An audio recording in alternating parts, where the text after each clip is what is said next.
Wajah baru Timnas Indonesia disambut. Turkmenistan kehilangan sejumlah pemain. Strategi senyap Sinteyong di FIFA Matchday. Simak informasi selengkapnya hanya di Garuda Space Update.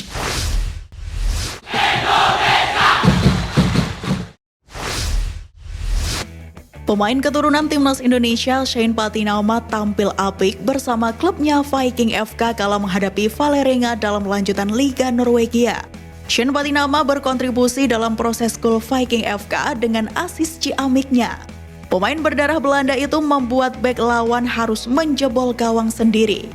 Performa apik Shane Patinama tersebut menjadi modal apik jelang gabung Timnas Indonesia di laga kontra Turkmenistan. Pemain yang memiliki keturunan Semarang itu diprediksi bakal menjadi andalan Sinteyong di sisi kiri pertahanan skuad Garuda. Mengingat Pratama Arhan yang biasanya menjadi pilihan utama harus tergabung di skuad Timnas U23 untuk berjuang di kualifikasi Piala Asia U23.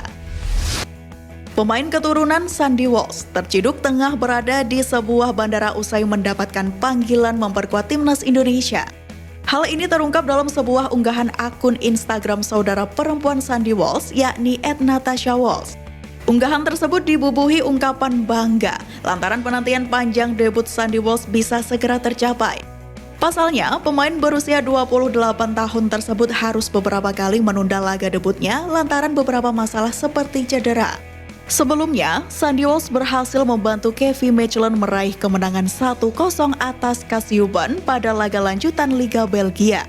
Performa apik tersebut menjadi modal positif sang pemain untuk membantu Timnas Indonesia meraup poin penuh di FIFA Matchday September ini.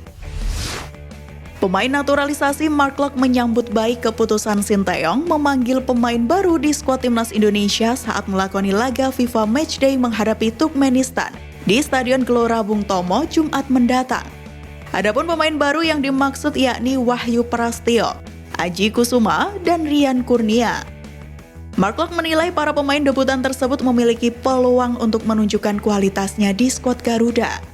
Diketahui, keputusan Sinteyong memanggil para pemain baru tak lepas dari agenda Timnas Indonesia U23 di kualifikasi Piala Asia U23 2024 yang cenderung bentrok dengan tim senior.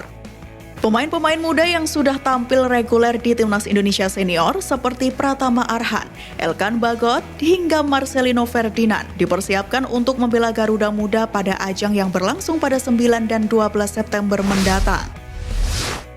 Timnas Turkmenistan tidak bisa menampilkan kekuatan terbaik kala menghadapi skuad Garuda. Hal itu tak lepas dari agenda kualifikasi Piala Asia U23 2024 yang akan dijalani Timnas Turkmenistan U23. Pasalnya, beberapa pemain yang juga menjadi bagian skuad senior akan memperkuat Timnas U23. Pelatih Mergen Orazou pun menyelipkan tujuan lain dalam pertandingan persahabatan melawan Indonesia, yakni menguji pemain baru untuk dimaksimalkan di kualifikasi bersama Piala Dunia 2026 dan Piala Asia 2027. Diketahui, Timnas Turkmenistan sudah mulai melakukan persiapan seperti dilaporkan media Turkmenistan pada 2 September. Latihan digelar di Stadion Nusai Asgabat. Pada hari ini, Timnas Turkmenistan akan bertolak ke Dubai, Uni Emirat Arab, dan transit di Qatar sebelum menuju Indonesia. Tim kemudian kembali ke Dubai untuk melakoni laga persahabatan melawan Bahrain pada 12 September. Satu rival Timnas Indonesia U23 Turkmenistan menelan hasil buruk di laga uji coba jelang kualifikasi Piala Asia U23 2024. Turkmenistan harus mengalami kekalahan atas Cina dengan skor 0-1 pada laga uji coba yang digelar pekan lalu. Salah satu media Cina Sohu mengungkapkan, satu gol pada laga tersebut dicetak oleh penyerang Guangzhou FC berusia 20 tahun Afden Asker. Bagi Cina, kemenangan tersebut menjadi balas dendam terbaik setelah sebelumnya mereka dipecundangi Turkmenistan di laga uji coba pertama. Sementara bagi Turkmenistan, hal tersebut menjadi tekanan sendiri. Pasalnya akan menghadapi skuad asuhan Sinteyong di kualifikasi Piala Asia U23.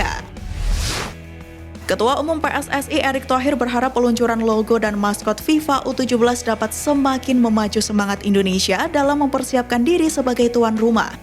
Mantan Presiden Inter Milan tersebut optimistis gelaran Piala Dunia U17 2023 di Indonesia akan berjalan sukses. Hal itu tak lepas dari besarnya cinta masyarakat Indonesia terhadap olahraga sepak bola. Erick Thohir mengaku Piala Dunia U17 merupakan sebuah kehormatan karena mendapat kepercayaan menggelar kejuaraan sepak bola dunia bagi generasi pesepak bola masa depan. 73% penduduk Indonesia menyukai sepak bola akan menjadi modal bagi PSSI untuk mensukseskan gelaran tersebut. Ketua Umum PSSI Erick Thohir membuka Grassroots Football Festival. Program pembinaan pesepak bola usia 9 hingga 12 tahun ini dilaksanakan oleh Asosiasi Provinsi PSSI Daerah Istimewa Yogyakarta yang dimulai akhir pekan lalu. Erick Thohir menegaskan pembinaan sepak bola dari usia dini atau 9 tahun dipersiapkan untuk Timnas 2038.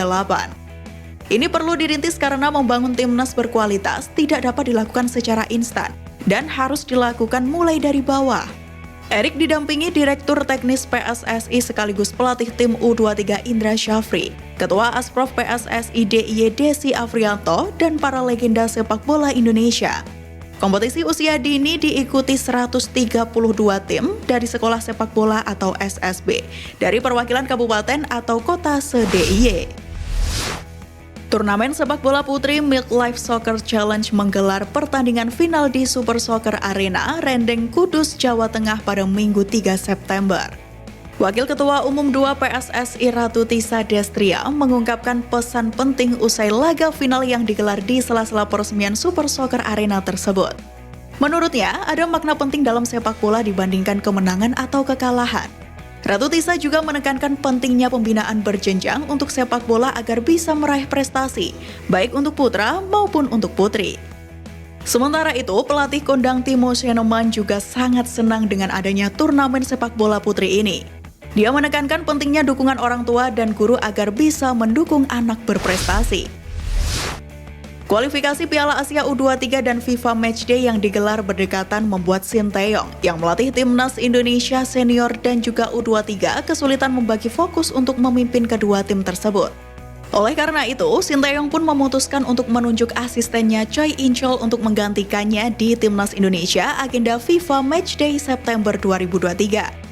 Menariknya, penugasan Choi In-cheol sebagai pengganti sementara dari Sinteyong untuk mendampingi timnas Indonesia senior di agenda FIFA Matchday pun menimbulkan rasa penasaran dari salah satu media Malaysia. Mereka ingin mengetahui apa alasan serta strategi dari Sinteyong menunjuk Choi In-cheol sebagai pengganti sementaranya. Pelatih timnas Indonesia Sinteyong bisa merasa tenang dan bernafas lega karena juru taktik Persija Jakarta Thomas Doll memastikan bakal melepas pemainnya ke skuad Garuda, baik timnas U23 maupun timnas senior. Pelatih asal Jerman itu mengaku bakal melepas pemainnya tepat waktu pada hari ini. Pasalnya, baik kualifikasi Piala Asia U23 maupun FIFA Matchday masuk dalam agenda FIFA atau jeda internasional.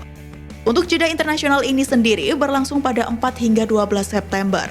Ditambah lagi, kompetisi Liga 1 bakal diliburkan hingga 17 September. Oleh karena itu, menurut Doll, tak ada masalah dan mempersilahkan pemain merapat ke tim merah putih. Sekian news flash kali ini Sobat Garuda. Mari terus dukung perjuangan timnas Indonesia. Nantikan news flash edition dari Garuda Space selanjutnya. Terima kasih dan salam olahraga.